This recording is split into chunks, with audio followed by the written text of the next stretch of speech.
नमस्कार, Karnal fast news पर आपका स्वागत है। आज करनाल में भारत सरकार के अल्पसंख्यक आयोग के चेयरमैन इकबाल सिंह लालपुरा पहुंचे। उन्होंने करनाल पहुंचकर अधिकारियों से मुलाकात की व मीटिंग कर जरूरी दिशा निर्देश दिए। देखें तस्वीरें। Including the minorities, but there are certain more schemes like 15 for education and employment, which are additional in addition to the main scheme. In addition to the other. तो अब बात तो ये हर आदमी तक ये स्कीम्स कैसे पहुंचे, this is one issue, and the other is how to remove the sense of insecurity, inequality and discrimination. That is a major issue which meeting हुई है और किस उद्देश्य को लेकर ये मीटिंग हुई और किस तरीके से जो अल्पसंख्यक आयोग है वो काम करता हुआ नजर आ रहा है। मैं तो शामगढ़ गांव में कुछ सिख समाज की मीटिंग थी, उसके लिए आया हूं। तो जिला के अधिकारियों से मिले हैं, बात की है, काफी अच्छा काम कर रहा है। हमारा जो मेन मकसद होता है वो to remove the sense of insecurity, inequality and injustice, इसके लिए ये माइनॉरिटी कमीशन काम करता है। और दूसरा, जो माइनॉरिटीज हैं उनकी एजुकेशन के लिए, उनकी एम्प्लॉयमेंट के लिए ये जो काम, जो स्कीम्स हैं वो सारे देश में जितनी भी स्कीमें दूसरे लोगों के लिए हैं वो माइनॉरिटीज के लिए भी है। उसके अलावा भी कुछ स्कीमें हैं जिसका वो लाभ ले सकते हैं। तो बेसिकली देश में एकता, भाईचारा ये मजबूत हो, जहां भी कोई थोड़ी बहुत किसी को डर भय की बात है उसको खत्म किया जाए, उसके लिए माइनॉरिटी कमीशन काम करे। उनकी पढ़ाई को लेकर, उनकी तमाम स्कीम्स को लेकर किस तरीके से कदम उठाए जा रहे हैं ताकि वो बढ़ चढ़कर उसका लाभ उठा सकें, लाभार्थी बन सकें? देखो, ये है कि जहां सबसे जरूरी है एजुकेशन।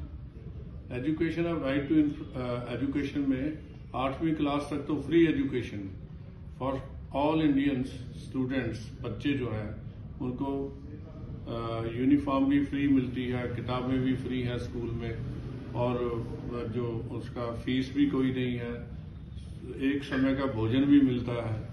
तो इसलिए ये 8वीं तक तो सारे नागरिकों के लिए एक ही चीज है।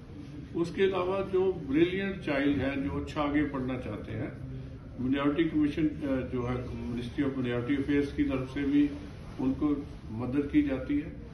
सरकार की सभी स्कीमें सभी नागरिक तक है। जो प्रॉब्लम ये है कि लोगों को अपनी डेवलपमेंट स्कीम्स के बारे में ही जागृति नहीं। ये काम एडमिनिस्ट्रेशन का भी है, ये काम एजुकेशनिस्ट का भी है, ये काम जो एनजीओ चलाते हैं वो भी हैं, बल्कि धार्मिक आदमियों को भी चाहिए कि गवर्नमेंट की सभी स्कीमों के बारे में जितना भी लोगों में प्रचार हो वो कम है।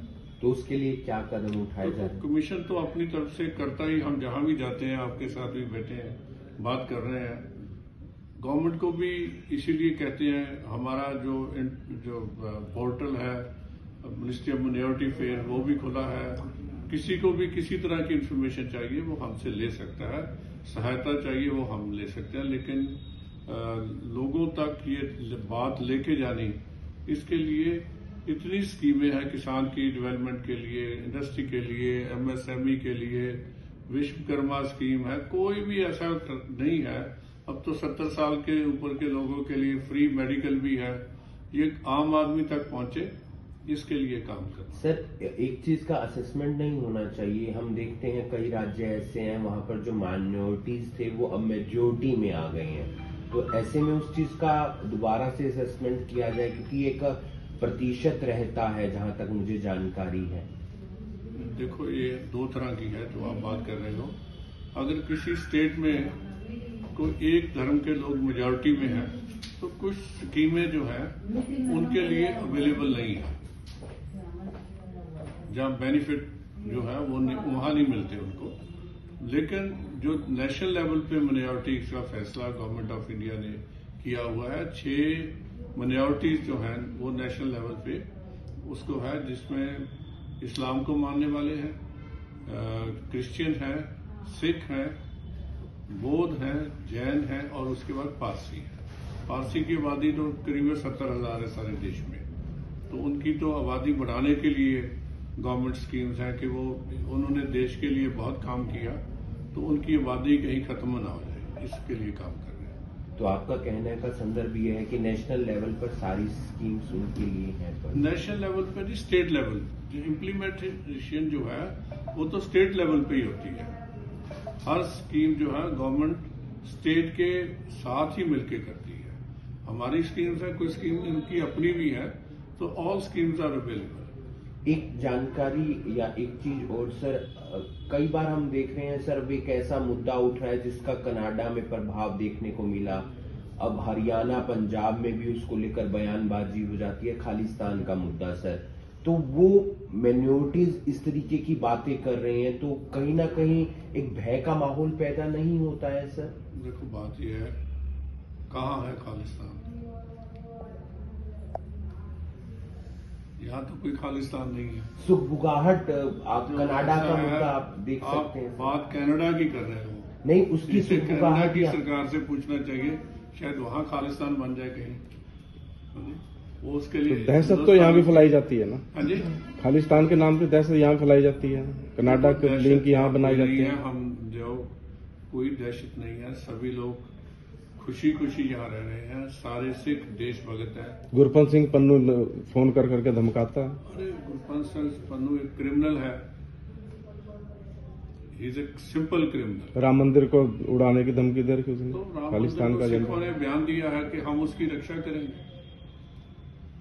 ये तो जो है ना, इसमें सब धर्म, ये सिख धर्म तो कहता है अपना बीत हम सबको कीना, हम सब ना के साजन, एक पिता किसके बारह हम बारे, सब गुरपीर हमारे। हाँ जी, सिख तो सभी धर्मों के धर्म ग्रंथों की भी इज्जत करते हैं और सारे धार्मिक गुरुओं की भी इज्जत करते हैं। जो लोग ये बात ऐसी करते हैं वो सिख नहीं है, सिंपल क्रिमिनल है।